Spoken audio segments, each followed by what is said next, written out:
Hola amigos taichitos, bienvenidos a un nuevo video. Mi nombre es Diego Mieres y en el día de hoy voy a estar explicándoles una herramienta que les va a permitir definir un problema de una forma muy sencilla y visual. Esta herramienta se conoce como identificación de la brecha y al menos yo tuve la increíble oportunidad de aplicarlo en Toyota de Argentina. Y quiero contarles también que la he aplicado en otros procesos con otros clientes y me ha resultado fantástico. Así que no te lo pierdas, quédate hasta el final y comenzamos ahora.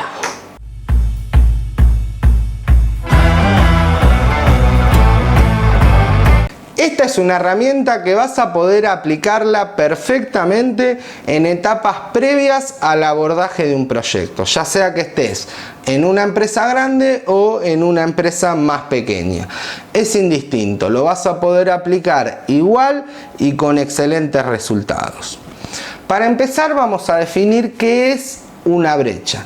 Y en nuestro caso, que estamos analizando procesos, vamos a definir una brecha como la diferencia que existe entre una situación en la que me encuentro y una situación deseada de magnitud superior. Entonces, la diferencia que exista entre estas dos situaciones es lo que vamos a decir que es una brecha y nos va a definir el tipo de problema que tenemos.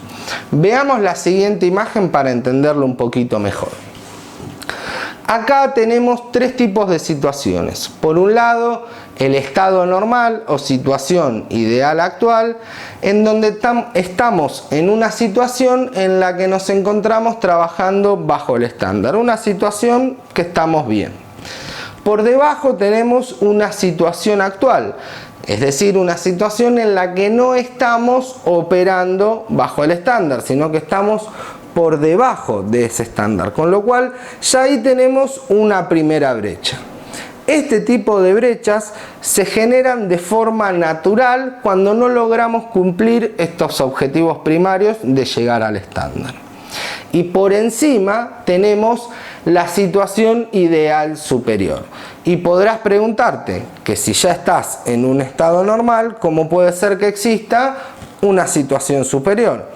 Y en este caso es un tipo de brecha que nosotros generamos de forma intencional. Y acordate bien de esto, es una brecha intencional, es decir, yo ya me encuentro trabajando sobre el estándar, pero quiero ir por encima. Entonces, intencionalmente creo una brecha para lograr un objetivo particular. Y quiero aclarar que este tipo de brechas intencionales generalmente son proyectos que son abordados por la dirección o por las altas gerencias. Son proyectos mucho más complejos y por lo tanto más costosos. Bien, entonces tenemos dos tipos de problemas. Cuando nos encontramos por debajo del estándar, es decir, nuestra situación actual no llega a un estado normal, decimos que tenemos un problema de tipo eventual. Y cuando estamos generando intencionalmente esa brecha para llegar a una situación ideal superior, decimos que estamos hablando de un problema determinado, un problema de tipo estratégico. Y en este tipo de problemas estratégicos lo que buscamos es elevar el estándar. En cambio, en los problemas de tipo eventual, lo que hacemos es igualar el estándar. Ahora veamos un caso particular, es decir, nosotros estamos en una situación actual en la que no logramos llegar al estándar. Por lo tanto, la brecha que tenemos es una brecha de problema de tipo diario o eventual. Entonces, ya identificamos que no es algo de magnitud superior. Lo que debemos hacer ahora es definir el problema. Y para definir el problema quiero que sean muy concretos. Un problema bien definido es aquel problema que, como digo yo, entra en un tweet. Es decir, que podemos tener entre 144 y 250 caracteres. Con simples oraciones el problema debe quedar definido perfectamente. Vayamos a un ejemplo. Supongamos que estamos analizando un área de empaque y por ejemplo nuestro OE debería de ser del 80% y nosotros hoy nos encontramos operando en un 60%. Entonces ahí ya tenemos una brecha. Una buena definición de ese problema sería: en el área de empaque, en las máquinas A, B y C, no se logra cumplir con el estándar y se está operando un 20% por debajo.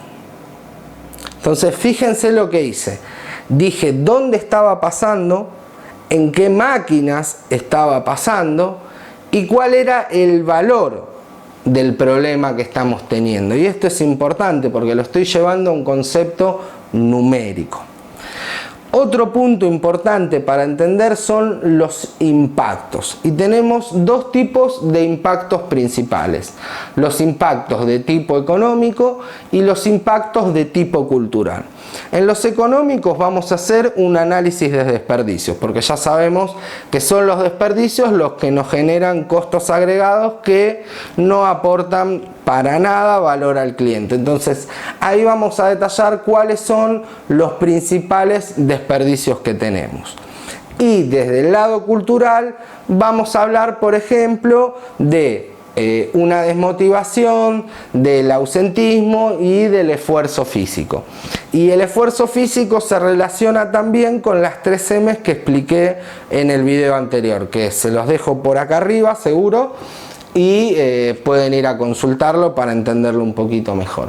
Entonces, fíjense cómo definimos el problema de una forma muy sencilla, entendimos los impactos, ya sean culturales y económicos, y una vez que tenemos todo ese contexto, es hora de que podamos definir nuestro objetivo. Y para definir los objetivos les voy a proponer utilizar la herramienta SMART.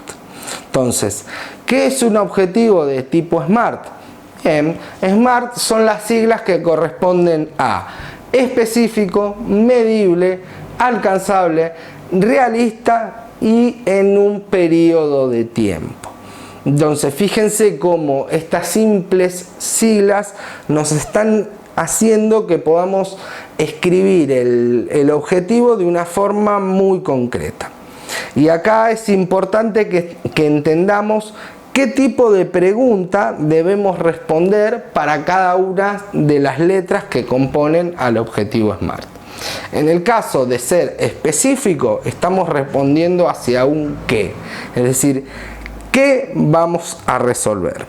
Cuando hablamos de que sea medible, hablamos de que debemos poner un objetivo en términos numéricos. En nuestro caso anterior, estábamos trabajando un 20% por debajo, entonces nuestro objetivo sería: en el área de empaque, en las máquinas A, B y C, aumentaremos la productividad, el OE, digo, porque hablábamos del OE, aumentamos el OE en un 20% en un periodo de 6 meses, por ejemplo. Entonces ya estoy poniendo un marco temporal a mis objetivos.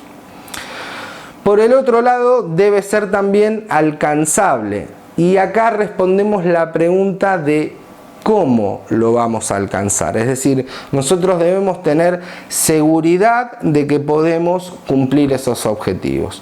Pero esta seguridad no tiene que condicionar al equipo para que se proponga proyectos que sean ambiciosos y de interés tanto para la organización como para el cliente. Cuando hablamos del término realista, nos estamos preguntando con qué, es decir, cuáles son los recursos que vamos a utilizar para cumplir con estos objetivos.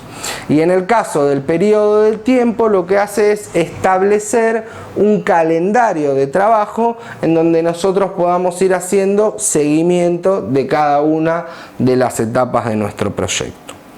Y hasta acá ha sido todo el video de hoy. Espero que les haya gustado, que puedan aplicar la herramienta en sus empresas. Los invito también a que me dejen los comentarios para ver qué les ha parecido. No olviden de darle like, suscribirse y nos vemos en el próximo video.